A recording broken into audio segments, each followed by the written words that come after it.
కురుక్షేత్ర యుద్ధం ముగిశాక ధర్మరాజు ఒక గొప్ప అశ్వమేధయాగాన్ని నిర్వహిస్తాడు. యాగానికి వేలాది మంది బ్రాహ్మణులు, రాజులు మరియు ప్రజలు హాజరవుతారు.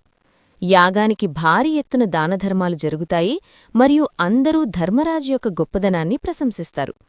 ఈ సమయంలో సగం శరీరం బంగారు రంగులో ఉన్న ఒక వింతైన ముంగీస యాగశాలలోనికి ప్రవేశించింది.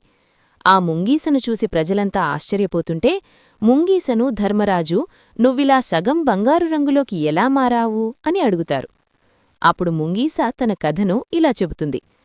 ఒకానొకప్పుడు ఒక గ్రామంలో ఒక పేద బ్రాహ్మణుడు, అతని భార్య, కొడుకు మరియు కోడలు ఉండేవారు. వారికి తినడానికి సరిపడా తిండి కూడా ఉండేవి కాదు. ఒకరోజు వారికి కొద్దిగా బార్లీ పిండి మాత్రమే దొరికింది. దానిని వారు పంచుకుని తినబోతున్నారు. సరిగ్గా అదే సమయంలో ఆకలితో అలమటిస్తున్న ఒక సన్యాసి వారింటికి వచ్చాడు. ఆకలితో ఉన్న సన్యాసిని చూసి బ్రాహ్మణుడు ఇంటి లోపలికి ఆహ్వానించి తన భాగం పిండిని అతనికి దానం చేశాడు. కాని అతని ఆకలి తీరలేదు. తరువాత అతని భార్య, కొడుకు మరియు కోడలు కూడా తమ తమ భాగాలను అతిథికి దానం చేశారు. ఈ నలుగురి త్యాగం వల్ల సన్యాసి కడుపు నిండిపోయింది. అతను తన నిజస్వరూపాన్ని చూపించాడు.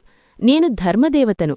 మీరు ఎంతో కాలంగా ఆకలితో ఉన్నా ఈరోజు కొంచెం భోజనం దొరికినా మీరు తినకుండా నా ఆకలిని తీర్చారు.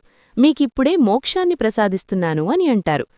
ఆ సమయంలో నేను ఆ బ్రాహ్మణుడి ఇంటి ముందు నేలపై పడి ఉన్న బార్లీపిండి అవశేషాలపై దొర్లాను. వెంటనే నా శరీరం ఒకవైపు బంగారంగా మారిపోయింది.